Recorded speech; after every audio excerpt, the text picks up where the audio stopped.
Time to time auditing చేసుకుంటూ biometrics involve చేసి దీన్ని టోటల్గా సైంటిఫిక్గా రూపకల్పన చేయడం జరిగింది జీరామ్జీ స్కీమ్ని.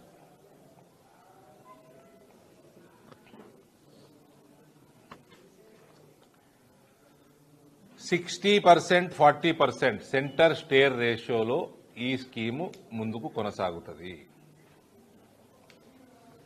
రాష్ట్ర ప్రభుత్వాలు మాక్సిమం రాష్ట్ర ప్రభుత్వాలు బీజేపీ ఎన్డీఏ ఉన్నాయి దేశంలో. రాష్ట్ర ప్రభుత్వాల అపోజిషన్లో ఉన్న వాళ్ళు లొలి పెడుతున్నారు. మా మీద బర్డెన్ పెరుగుతుంది, మా మీద బర్డెన్. మీ మీద బర్డెన్ కాదు, పెంచినారు కూడా. 125 ఎస్టీలకి 150 రోజులు కూడా పెంచినారు. పని ప్లాన్డ్గా చేయమని చెప్తున్నారు. బాధ్యత మీ మీద పెంచిండ్రు. బాధ్యత తీసుకునే గుణం పెంచుకోండి.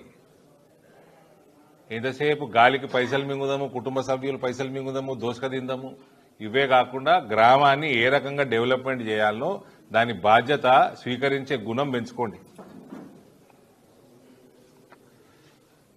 North east states, special category states ఎవరికైతే ఇన్కమ్ ఉండదో, యూనియన్ టెరిటరీస్, ఇటువంటి వాటికి స్టిల్ సేమ్ 90% సెంటర్ నుంచి 90-10 రేషియో కంటిన్యూ అవుతుంది. రాష్ట్ర ప్రభుత్వాలకి తద్వారా వాళ్ళ రోల్ పెరిగింది. పేమెంటే కాకుండా ప్లానింగు, వాళ్ళకి గ్రామస్తులతోటి మంచిగా ప్లాన్ చేసి